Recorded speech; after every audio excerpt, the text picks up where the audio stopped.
नमस्कार दोस्तों, आप देख रहे हैं शेयर करते मैच के साथ मौजूद हैं बौद्ध शक्ति भूमि अम्बेडकर भवन रांची झांसी रोड पर। ये बुद्ध विहार है। संविधान दिवस के अवसर पर हमारे साथ CS भंडारी जी हैं, दी बुद्धिस्ट सोसाइटी ऑफ इंडिया के दिल्ली प्रदेश के अध्यक्ष हैं। तो हमारे साथ बहुत सारे बुद्धिजीवी लोग खड़े हुए हैं। हम इनसे जानने की कोशिश करेंगे कि संविधान दिवस है, इसका सार क्या है, क्यों मनाया जाता है और इसका उद्देश्य क्या है और कैसे ये आगे और चलेगा। बहुत ही ऐतिहासिक दिन है जिसको हम लोग मनाते हैं।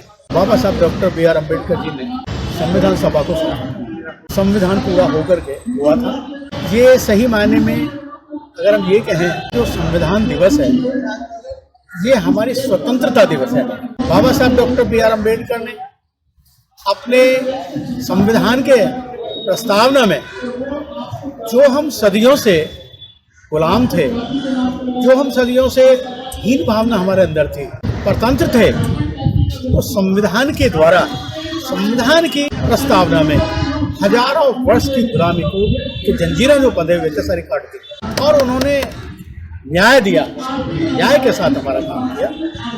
अगर बाबा साहब डॉक्टर B.R. अम्बेडकर नहीं होते तो शायद आज भी हम उसी पोजीशन में होते जिसमें हम 1000 वर्ष पहले। हमारे बहुत सारे सामाजिक कार्यकर्ता पैदा हुए। फुले जी हैं, गार्गे जी हैं, गुरु रविदास हैं। उन्होंने भी समाज सुधार के लिए कार्य किया, लेकिन उनमें थोड़ा एक अंतर रहा कि जैसे बाबा साहब डॉक्टर B.R. अम्बेडकर ने हमें रास्ता दिया, वो रास्ता वो लोग नहीं दे पाए और बाबा साहब डॉक्टर अम्बेडकर ने हमें रास्ता दिया बौद्ध धर्म के रास्ते। अब जो संविधान है ये लोगों को दूसरों को क्यों करता है, क्यों इसको ब्राह्मणवाद इसका विरोध करता है, उसके सबसे बड़े 2-3 कारण। सबसे बड़ा कारण तो ये है कि जिस ब्राह्मणवादी व्यवस्था ने सारे समाज को, सारे भारत को अपने सिकंजे में कस रहा था, वहाँ ब्राह्मण सर्वोपरि था और दलित सबसे नीचे था, शूद्र नीचे था, तो वो व्यवस्था सारी समाप्त हो। नंबर 1 कारण। और जो व्यक्ति नीचे बैठा है और वो सबके बराबर आ जाए तो ऊपर वालों को इसका दुख तो हो गई। तो सबसे बड़ा ये कारण। दूसरा कारण ये है कि जो भारतीय संविधान है उस भारतीय संविधान में भगवान बुद्ध का जो धम्म है वो छिपा हुआ है कहीं ना कहीं। इसमें हर जगह अब शुरू से आखिर तक ले लीजिए भगवान बुद्ध हमको नजर आएंगे। उनकी स्वतंत्रता, उनकी समानता हमें नजर आती है।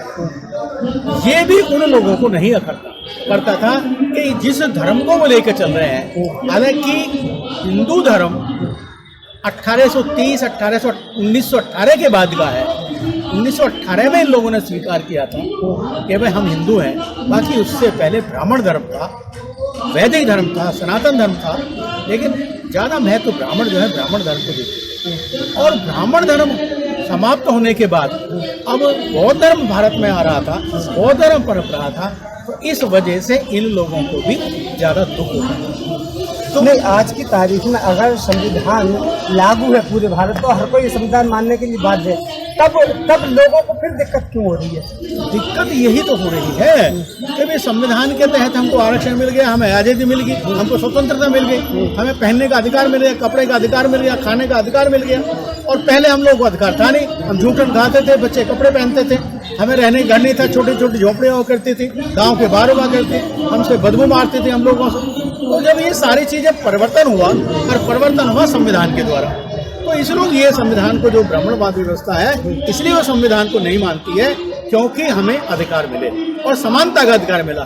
समाज में जितने भी है सारे लोग जो है समान हो गए। अब संविधान परिवर्तन की जैसे लोग बात करते हैं मनवादी की व्यवस्था, तो आपको लग रहा है क्या ये संविधान परिवर्तन हो सकता है? नहीं, संविधान परिवर्तन तो नहीं होगा, लेकिन संविधान को ये ऐसा निष्क्रिय सा बना देंगे कि उसमें धाराओं में परिवर्तन कर देंगे बहुत सारा, और परिवर्तन करने के बाद कुछ नहीं रहेगा। तो ये इसे उस पर चल रहे हैं कि संविधान को चेंज तो ये नहीं कर सकते, लेकिन संविधान चेंज करेंगे तो बना नहीं सकते, मनुस्मृति के आधार पर बना नहीं सकते संविधान को, लेकिन संविधान को इतना कमजोर कर देंगे कि उसमें हमारे जो राइट्स हैं वो समाप्त हो जाएंगे। अगर वास्तव में इकट्ठा रहना है, एकत्रित रहना है, तो ये भ्रमणवादी शक्तियां इनको नाश इनका समाप्त करना होगा, बाबा साहब को लाना होगा और अम्बेडकरवाद को बढ़ाना होगा। नहीं, इनका नाश कैसे, इनको मारना पीटना होगा? नहीं, कैसे- मारना पीटना कैसे- नाश से कैसे मतलब नाश? है ब्राह्मण व्यवस्था को समाप्त करना होगा।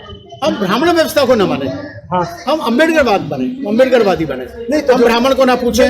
समाज में जो ब्राह्मण है, फिर वो लोग कैसे अपना वो देखिए, करेंगे? हम ये कहते हैं कि हम ब्राह्मण के पीछे क्यों पड़े? ब्राह्मण हमसे ज्यादा विद्वान नहीं है, ब्राह्मण हमसे कुछ नहीं है, तो हमने शादियों के संस्कार में क्यों बुलाए उनको? नहीं बुलाने चाहिए। बहुत दिन शादी करनी चाहिए, क्योंकि हम पहले से ऑलरेडी बुद्धिस्ट हैं। तो जब हम नहीं कर सकते तो हमें सबको छोड़ देना चाहिए, और जब तक हम इनको नहीं छोड़ेंगे, जब तक नहीं करेंगे, तब तक हम इसका हमारा समाज उद्धार हो नहीं तो सकता। आपको लगता है कि अगर ये जो ब्राह्मणवादी सभ्यता को खत्म कर दिया जाए, शादी विवाह या किसी भी ऐसे कार्यक्रम में, अनुष्ठान में ब्राह्मण को जहाँ बुलाते थे न बुलाने से, तो ये ब्राह्मणवादी सभ्यता का खत्म हो जाएगा? बिल्कुल होगा, 100% होगा। जब हमारे दिमाग में आ जाएगा कि ब्राह्मण का विचार क्या है और अम्बेडकर का विचार क्या है, दोनों का टकराव है, दोनों विपक्ष है, और हमारे अम्बेडकरवाद हमें लाना है तो ब्राह्मणवाद को खत्म करना ही होगा। हम एक बार बाबा साहब की जय बोल दें, बाबा साहब की जय के नारे लगा दें, तो उन नारों से जैसे कुछ नहीं होगा, जब तक हम वास्तव में अम्बेडकरवाद को न लाएं। और अम्बेडकरवाद जब भी आएगा जब ब्राह्मणवाद समाप्त होगा। संविधान दिवस पे क्या आप कहेंगे लोगों मैं तो सबसे संदेश ये देता हूँ कि ब्राह्मण जो आपका संविधान है उसको फॉलो करो, उसको मानो, बाबा साहब की मानो, और भगवान बुद्ध के रास्ते पे चलो, तो अभी हमारा इससे भला है, इसके अलावा हमारा कोई भला नहीं। NCR करंट न्यूज़ को सब्सक्राइब करें और नोटिफिकेशन सबसे पहले पाने के लिए दबाएं बेल आइकॉन।